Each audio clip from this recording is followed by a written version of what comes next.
نحمده ونصلي على رسوله الكريم اما بعد فاعوذ بالله السميع العليم من الشيطان الرجيم بسم اللہ الرحمن الرحیم۔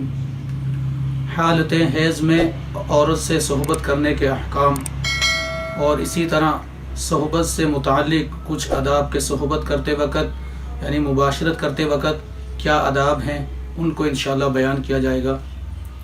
شرم و حیا سے عاری مغربی تہذیب نے آج جنسی تعلقات کو حیوانیت کے ساتھ ہمکنار کر دیا۔ رشتہ ازدواج ان کے نزدیک ایک لفظ بے معنی ہو کر رہ گیا۔ جانوروں سے بدتر شہوت رانی کے آزادانہ اندازے نے مغربی معاشرے کو ایڈز جیسی خطرناک اور لا علاج بیماری میں مبتلا کر دیا۔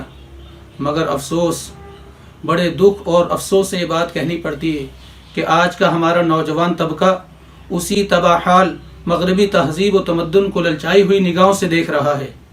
اسے اپنی تہذیب کی بھی خبر نہیں کہ جنسی تعلقات کی اسلام نے واضح اور کامل طور پر رہنمائی فرمائی ہے کہ جس میں نیک صالح اولاد کی نعمت کے ساتھ ساتھ باری تعالیٰ کی خوشنودی بھی ہے۔ نیک صالح اولاد بھی اللہ پاک عطا فرمائیں گے اور اللہ کی رضا، اللہ کی خوشنودی بھی حاصل ہوگی۔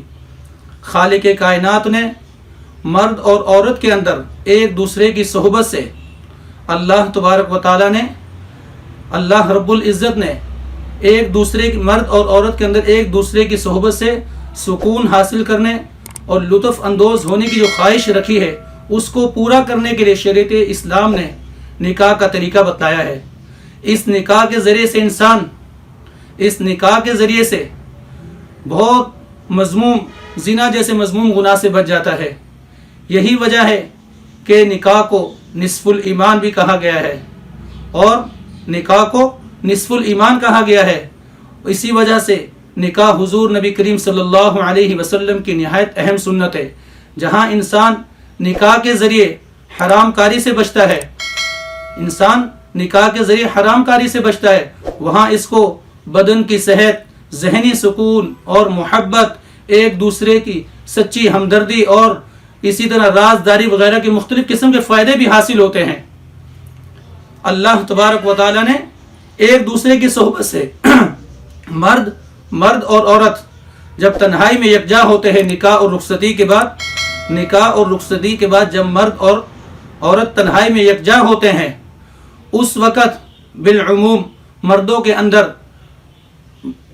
کے اندر مباشرت کا جذبہ بڑی شدت کے ساتھ ابھرتا ہے اور اس وقت بعض مرد عورت پر بڑی بے صبری کے ساتھ ٹوٹ پڑتے ہیں۔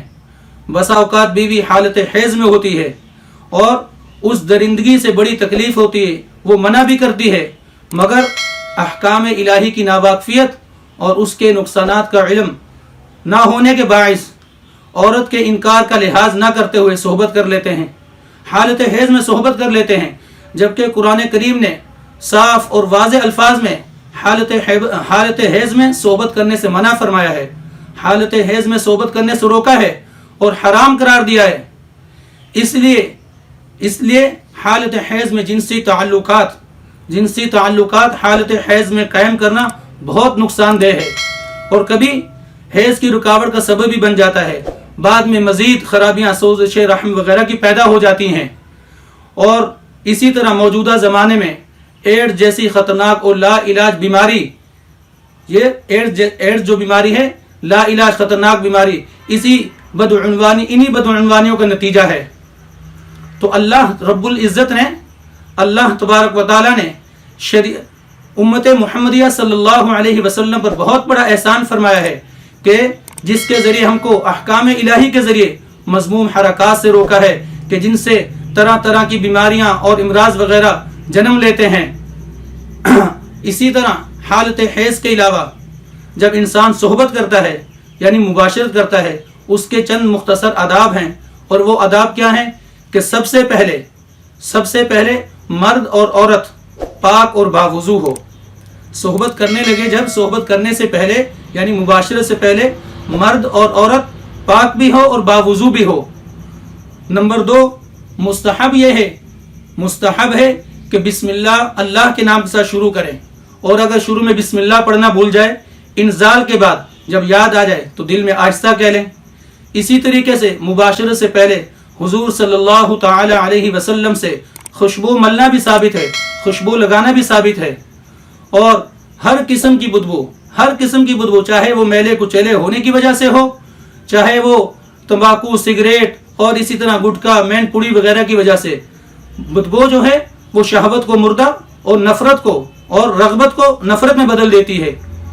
اور بالکل برہنہ ہو کر صحبت نہ کریں، صحبت کرتے وقت بالکل برہنہ نہ ہو، صحبت کرتے وقت قبلہ رو نہ ہو۔ مرد کو جب انزال ہو جائے وہ فوراً علیحدہ نہ ہو، بلکہ وہ ٹھہرا رہے یہاں تک کہ بیوی کو بھی انزال ہو جائے، بیوی بھی فارغ ہو جائے۔ تو یہ صحبت کرنے کے چند آداب ہیں۔ اللہ رب العزت سے دعا ہے کہ اللہ ہمیں ان باتوں پر عمل کی توفیق نصیب فرمائے۔